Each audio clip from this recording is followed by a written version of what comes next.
आखिर बुढ़ापे में औलाद अपने माँ बाप को धोखा क्यों दे जाते हैं। मैं भगवान श्री राम से प्रार्थना करता हूं कि हे प्रभु श्री राम, जो भी भक्त इस वीडियो को पूरा देखेगा और कमेंट में जय श्री राम लिखेगा, उनके घर परिवार को सुख शांति और संपत्ति से भर देना। कहते हैं और भगवान श्री कृष्ण को प्रणाम करता है। भगवान श्री नारद जी को अचानक आया देखकर पूछते हैं कि देवर्षि नारद, आज आपका अचानक आगमन कैसे हुआ। तब नारद जी श्री कृष्ण से कहते हैं, हे प्रभु, में मन में एक विचित्र सवाल चल रहा है जिसका उत्तर मुझे नहीं मिल रहा है। उसी का उत्तर आपसे जानने मैं आपके पास द्वारिका आया हूं। श्री कृष्ण कहते हैं, कहो देवर्षि, तुम्हारे मन में कौन सा सवाल चल रहा है।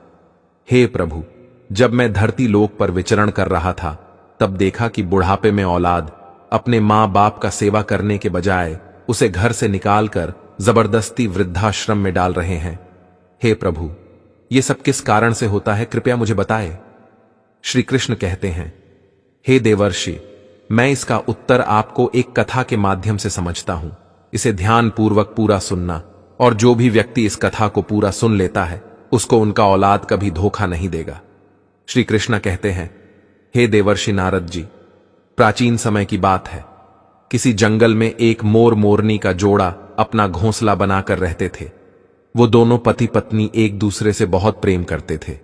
एक दिन की बात है, मोर की पत्नी गर्भवती हो जाती है।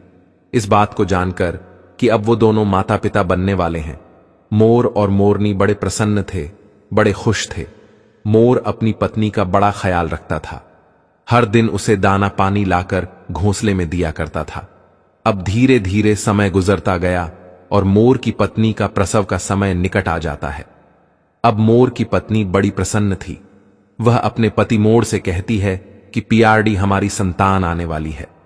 बहुत ही जल्द मैं अपने बच्चों को जन्म देंगी। बुढ़ापे में वह हमारी खूब सेवा करेंगे, हमारा सहारा बनेंगे। अब हमें किसी बात की चिंता नहीं है, हमारी संतान हमारी खूब सेवा करेगी। दोस्तों, मोर कहता है कि प्रिय, हमें ऐसा नहीं सोचना चाहिए कि हमारी संतान हमारी सेवा करेगी या हमारा बुढ़ापे का सहारा बनेगा।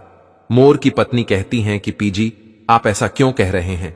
हर संतान अपने माता पिता की सेवा करती है, फिर हमारी संतान हमारी सेवा क्यों नहीं करेगी।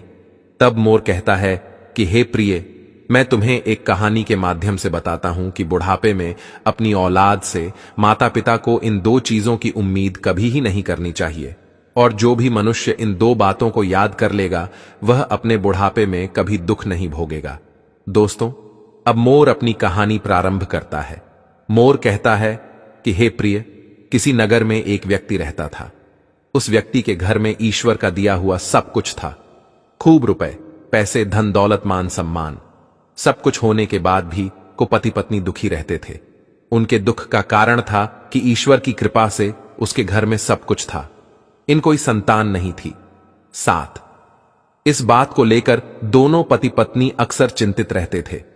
इस तरह दोनों पति पत्नी को एक साथ रहते हुए 15 साल गुजर जाते हैं, लेकिन उनके घर में कोई संतान नहीं होती है। वह व्यक्ति अपनी पत्नी को अच्छे से अच्छे डॉक्टर को दिखाता है, महंगे से महंगे अस्पताल में जाकर वह अपनी पत्नी का इलाज करता है, पवित्र तीर्थ स्थान पर जाकर संतान प्राप्ति की मन्नत मांगता है, मंदिर में जाकर मथा टेकता है। तब कहीं जाकर शादी के 20 साल बाद उसकी इच्छा पूरी होती है। ईश्वर की कृपा से उस व्यक्ति की पत्नी को एक पुत्र प्राप्त होता है। अस्पताल में बच्चे का जन्म होता है। पुत्र जन्म की बात सुनकर वह व्यक्ति खुश हो जाता है।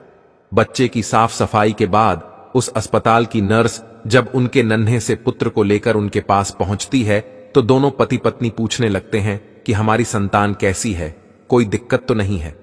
दोनों पति पत्नी की इन बातों को सुनकर नर्स उस व्यक्ति की पत्नी से कहने लगती है कि बहन जी, आपको जो पुत्र हुआ है वह सुंदर है, अच्छा है, लेकिन इसमें कमी है। नर्स के मुंह से जब बच्चे की मां यह सुनती है कि कोई कमी है तो वह चिंतित हो जाती है। नर्स कहती है कि बहन, घबराने की कोई बात नहीं है। बहन जी, जो आपको पुत्र हुआ है वह सुंदर है, स्वस्थ है, बस उसमें एक कमी है कि उसकी एक आंख नहीं है। तुम्हारा पुत्र एक आंख से काना है, बस यही कमी है, बाकी सब ठीक है। दोस्तों, जब उस मां को यह पता चलता है कि मेरे बेटे की एक आंख नहीं है, मेरा पुत्र एक आंख से काना है, तो वह मां रोने लगती है। और अपने पुत्र को सीने से लगा लेती है और कहने लगती है कि कोई बात नहीं, मेरे पुत्र की एक आंख नहीं है तो क्या हुआ, एक आंख तो सही है, जैसा भी है, पर यह तो मेरे दिल का टुकड़ा है। मेरे लिए दुनिया का सबसे सुंदर बच्चा मेरा पुत्र है। दोस्तों, मां के लिए सभी संतानें बराबर होती हैं, चाहे कोई काला हो, कुरूप हो, या चाहे कोई गोरा और सुंदर। मां कभी अपने बच्चों का शरीर नहीं देखती, वो उनकी आत्मा से जुड़ी होती है। मां उस बालक को देखकर कहती हैं, तो कितना सुंदर है मेरा बच्चा। दोस्तों, उस मां की इन बातों को सुनकर नर्स की आंखों में भी आंसू आ जाते हैं। वो नर्स सोचने लगती है, यदि परमात्मा को संतान का सुख देना ही था तो इस पुत्र को दोनों आंखें दे देता। मां कहने लगती है कि कोई बात नहीं, जैसा भी है, आखिर है तो मेरा ही बेटा, पर आज इसकी अगर दोनों आंखें सलामत होती तो और भी अच्छा होता है। दोनों आंखों के साथ मेरा पुत्र कितना सुंदर लगता। दोस्तों, मां की इन बातों को वह नर्स सुनती है तो वो कहने लगती है, बहन जी, यदि आप चाहते हो कि आपके पुत्र की दोनों आंखें हों तो ऐसा भी हो सकता है। जब मां यह सुनती है कि उसके बच्चे की दोनों आंखें लग सकती हैं तो वो कहने लगी, नर्स मैडम, यह कैसे संभव। अब नर्स उन्हें बताते हुए कहती है कि ऐसा हो तो सकता है, उसके लिए आप दोनों माता पिता में से किसी एक को अपनी एक आंख देनी होगी, इससे आपके पुत्र की दोनों आंखें ठीक हो जाएंगी। दोस्तों, नर्स की इन बातों को जब वो व्यक्ति सुनता है तो वह कहने लगता है, कोई बात नहीं नर्स मैडम, हमारे पुत्र की एक आंख तो सही सलामत है।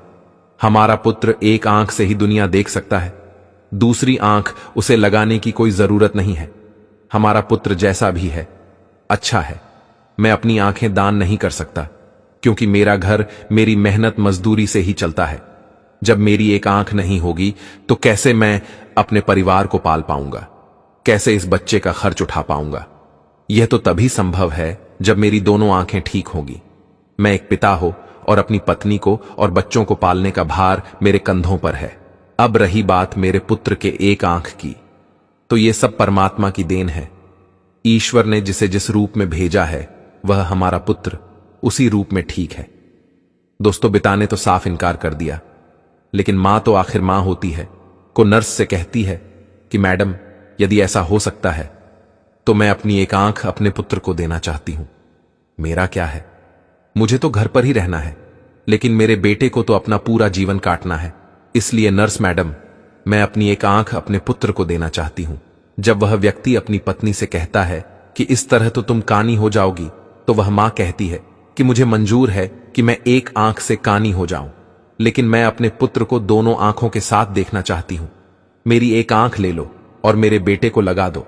मेरे बेटे की जब दोनों आंखें होगी तो दोनों आंखों के साथ वह कितना सुंदर लगेगा। मैं अपने पुत्र को एक आंख दान में देना चाहती हूं। दोस्तों, इस प्रकार मां के कहने पर डॉक्टर उस मां की एक आंख निकालकर उसके पुत्र को लगा देते हैं। इस तरह पुत्र की दोनों आंखें सही हो जाती हैं और मां एक आंख पुत्र को देने के बाद एक आंख से काना हो जाती है। दोस्तों, मोड़ आगे अपनी पत्नी से कहता है कि प्रिय, कुछ दिन तक वे दोनों लोग अस्पताल में रहते हैं। जब दोनों मां बेटे स्वस्थ हो जाते हैं तो अस्पताल से मां बेटे को छुट्टी मिल जाती है। इस प्रकार वह व्यक्ति अपनी पत्नी और पुत्र को लेकर अपने घर आ जाता है और दोनों पति पत्नी मिलकर अपने नए पुत्र का पालन पोषण करने लगते हैं। इस प्रकार अपने बच्चों का पालन पोषण करते हुए और उनका पुत्र 5 साल का हो जाता है। सब कुछ अच्छा चल रहा होता है। तभी एक दिन उस बच्चों के पिता की किसी सड़क दुर्घटना में प्राण चले जाते हैं। जब उसकी पत्नी को अपने पति की मौत की खबर मिलती है तो वह बेचारी दहाड़े मारकर रोने लगती है। वह सोचने लगती है कि मेरा 4 साल का बच्चा है, घर में एक ही कमाने वाले थे और वो भी मुझे छोड़कर चले गए। अब मैं इस बच्चे का पालन पोषण कैसे कर पाऊंगी। अब ये सोच सोच कर वह जोर जोर से रोने लगती है। उसका रोना धोना सुनकर आस पड़ोस के लोग आ जाते हैं और उस लाचार मां को धीरज बंधाते हैं, उसे धीरज रखने को कहते हैं और किसी तरह समझा बूझकर उस व्यक्ति का अंतिम संस्कार करते हैं। दोस्तों, इस प्रकार वह लाचार मां अपने 5 साल के बच्चे के साथ जीवन बिताने लगती है। घर में जो जमा पूंजी थी वो सब संतान पाने की चाहत में उसके इलाज करने में पहले ही खर्च हो चुकी थी।